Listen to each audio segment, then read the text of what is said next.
네, 안녕하세요. 우리 집 자문 변호사 조아라 변호사입니다. 제가 형사사건으로 사기 사건을 많이 하고 있습니다. 전 개인적으로 사기가 가장 나쁜 범죄라고 생각합니다. 인간적인 신뢰를 바탕으로 저지르는 범죄이기 때문인데요. 실제로 이제 사기 사건들 피해자를 보면 돈도 돈인데 인간적인 실망이 너무 심해가지고 그것 때문에 괴로워하시더라고요.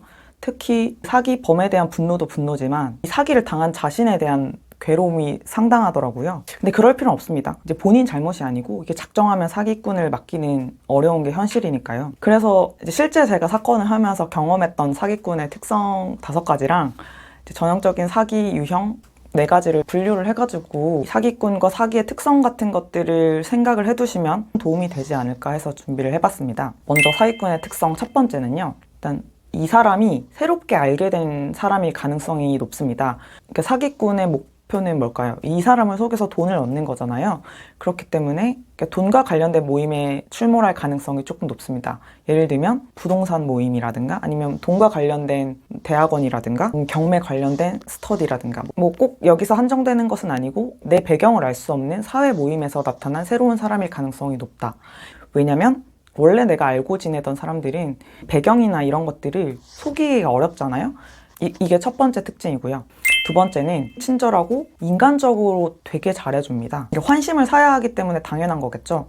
그래서 기본적으로 말을 되게 친절하게 하고 나이스하게 하고 상대방 이야기를 잘 들어줍니다. 소통의 기본은 공감과 잘 들어주는 거니까요. 그리고 적재적소에 선물을 상당히 잘합니다. 과하다 싶을 수도 있지만 사실 선물을 싫어하는 사람은 없잖아요. 그리고 내가 안 좋은 일이 있었을 때 걱정을 상당히 잘해주고 어쨌든 인간적으로 정말 잘해주고 친절한 특징을 가지고 있습니다. 그리고 세 번째 특징은 말을 정말 잘합니다. 달변가입니다. 그리고 말을 함에 있어서 당당하고 자신감이 있습니다. 당연하겠죠. 내가 이때 말을 잘해야지 내 말을 경청할 거고 내가 하는 말이 신뢰를 얻으려면 당당하고 자신감이 있어야 되기 때문에 이런 특징을 가지고 있습니다.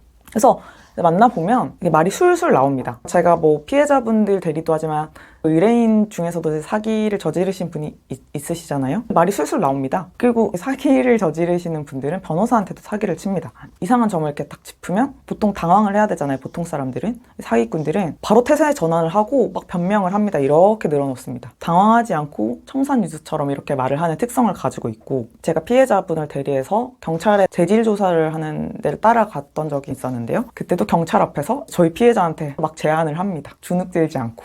그래서 사기꾼들은 태생적으로 다르구나 이런 생각도 들고 어쨌든 달변가에 자신감이 있고 당당하다 이런 특징을 가지고 있고요. 네 번째로는 자신의 배경을 과시합니다. 학벌이나 경력 같은 것들을 막 늘어놓기 시작합니다. 사실 학벌과 경력은 어떤 객관적인 사실이긴 하지만 보통 사람들이 사회생활을 하면서 이 사람이 진짜 이 학교를 나왔는지 진짜 이런 경력을 갖고 있는지 확인을 하진 않잖아요. 그렇기 때문에 내가 어느 학교를 나왔다고 말만 해도 사실 그 학교를 나오게 되기가 상당히 쉽습니다. 그리고 내가 어떤 회사의 대표다. 사실 명함 한 장만 있으면 그게 진짜 대표인지 아닌지 확인을 하는 사람이 거의 없잖아요. 그리고 진짜 제 집인지 아닌지 알 수 없는 되게 비싼 아파트에 산다. 그리고 렌트한 건지 알 수 없는 그런 비싼 슈퍼카드를 몰고 아니면 비싼 시계 명품을 치장하고 다닌다던가 그런 식으로 배경을 과시합니다. 보여지는 배경들을 상당히 과시하는 측면이 있다. 이게 또 사기꾼의 하나의 특징입니다. 그 다섯 번째는요. 인맥을 과시합니다. 사실 이거는 배경을 과시하는 것과 맞닿아 있는데요. 이게 술술 나옵니다. 어떤 회사 회장님을 알고 있고 어떤 전문직을 알고 있고 아니면 정치인이라든가 어느 정도 사회적인 영향력이 있는 사람들을 알고 지낸다고 이렇게 막 늘어놓습니다. 사실 진짜 아는지 모르는지 확인하기가 어렵잖아요. 그리고 프사 같은 것도 보면 유명인이랑 찍은 사진을 해놓는 경우도 많습니다. 사실 정치인 같은 경우에는 본인의 어필을 해야 되기 때문에 사진을 상당히 잘 찍어주거든요. 일회성으로 우연히 만난 것들로 친분을 과시하는 거죠. 왜냐면 그렇게 해야지 있어 보이니까요. 하여튼 그래서 사기꾼들은 인맥을 과시하는 측면이 있다. 이게 5번째 특징입니다. 이 5가지 정도가 사기꾼의 특징인 것 같습니다. 물론 다른 특징들이 있겠지만 이게 대표적인 게 아닌가 싶습니다. 그러면 이런 특징을 가지고 이 사람의 환심을 사겠죠. 인간적으로 잘해주든 아니면 과시를 해서든 부러워하게 하든 이렇게 신뢰관계를 쌓은 것을 바탕으로 이제 본인의 목적인 돈을 가져가기 위한 것들을 실행하기 시작합니다. 이 사기도 정말 다양한 유형이 있는데 제 사건을 한 것을 바탕으로 4가지로 추려봤습니다. 제 마음대로 유형 이름도 지었는데요. 이건 참고만 하시고요. 첫 번째는 약속을 잘 지키는 유형입니다. 이 신뢰를 바탕으로 조금 소액의 돈을 빌리거나 소액 투자를 권유하게 됩니다. 이 소액이라는 점에서 저항이 별로 없겠죠. 그리고 평균적인 이익보다 약간의 이익을 더 보장을 해줍니다. 그러면 이게 신뢰가 있기 때문에 의심을 별로 하지 않게 됩니다. 그러면서 이자나 투자 수익을 주기로 한 그 날짜에 정말 제깍 돈을 잘 줍니다. 그러면 이 사람 금전적인 부분에서도 정말 믿을만하다? 이런 신뢰가 더 쌓이겠죠? 그러면서 이 액수를 서서히 늘려갑니다. 감당할 수 있을 정도로. 근데도 돈을 잘 줘요. 그럼 당연히 신뢰가 더 커지겠죠? 그때 딱 넘어가는 거죠. 그리고 이렇게 사람의 욕심을 이용해서 더 큰 수익을 낼 수 있다고 하면서 큰 금액을 투자할 것을 권유합니다. 기존에 나의 데이터가 있으니까 이 사람한테는 돈을 많이 투자를 해도 되겠다, 많이 빌려줘도 되겠다 이런 생각을 하고 이제 거액을 지급하게 됩니다. 그리고는 다들 아시겠지만 연락이 두절됩니다. 이게 첫 번째 유형이고요. 두 번째는 이제 조급하게 하기 유형인데요. 이 사기꾼들이 평소에 부를 이렇게 과시를 하잖아요. 배경과 인맥을 내세워서.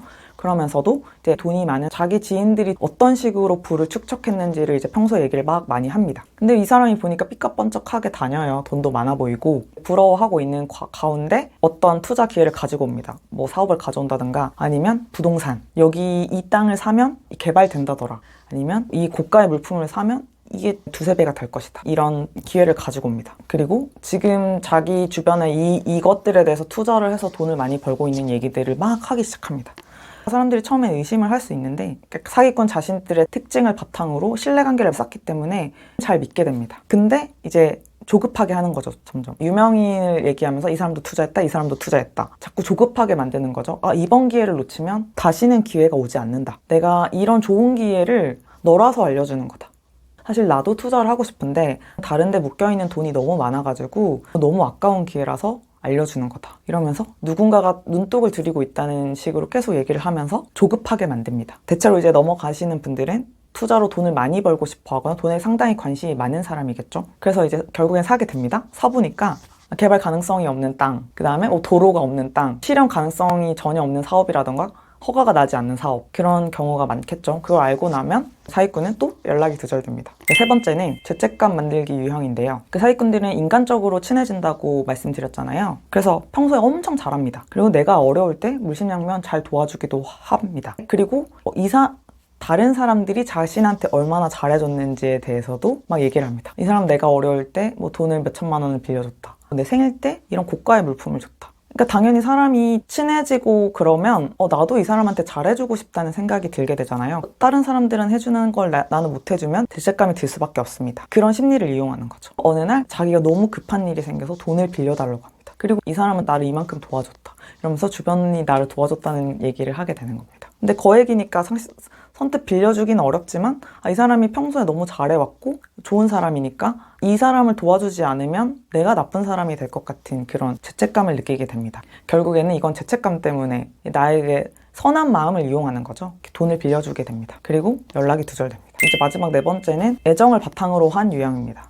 연인 관계로서의 사기를 하는 유형인데요. 이게 많이 없을 것 같지만 이게 상당히 많습니다. 연인 관계다 보니까 사실 다른 관계보다 더 빨리 신뢰를 쌓게 되고 더 빨리 가까워지게 됩니다. 그리고 연인 관계이기 때문에 특수성이 있습니다. 가깝기 때문에 사기꾼의 이상한 점을 사실 발견하기가 쉽습니다. 이상하거든요. 예를 들면 이 사람은 이상하게 현금만 쓴다. 돈이 되게 많은데도 불구하고 외국을 안 가려고 한다. 바쁘고 돈이 많은데 직업이 정확하게 뭔지 모른다. 연락이 안 된다. 이런 의심할 수밖에 없는 그런 특징들이 있는데요. 이게 애정이 있기 때문에 의심을 안 하려고 합니다. 믿으려고 하고 외면하려고 합니다. 그렇기 때문에 사실 연인의 돈을 이렇게 뺏어먹는 게 가장 쉬울 수도 있겠다는 생각은 드는데 평소에 되게 잘해주다가 갑자기 돈이 필요하다 하면 연인으로서는 당연히 빌려줄 수밖에 없겠죠. 그리고 갑자기 잘해주다가 헤어지자고 합니다. 왜 그러냐고 하면 내가 너한테 해줄 수 있는 게 없다.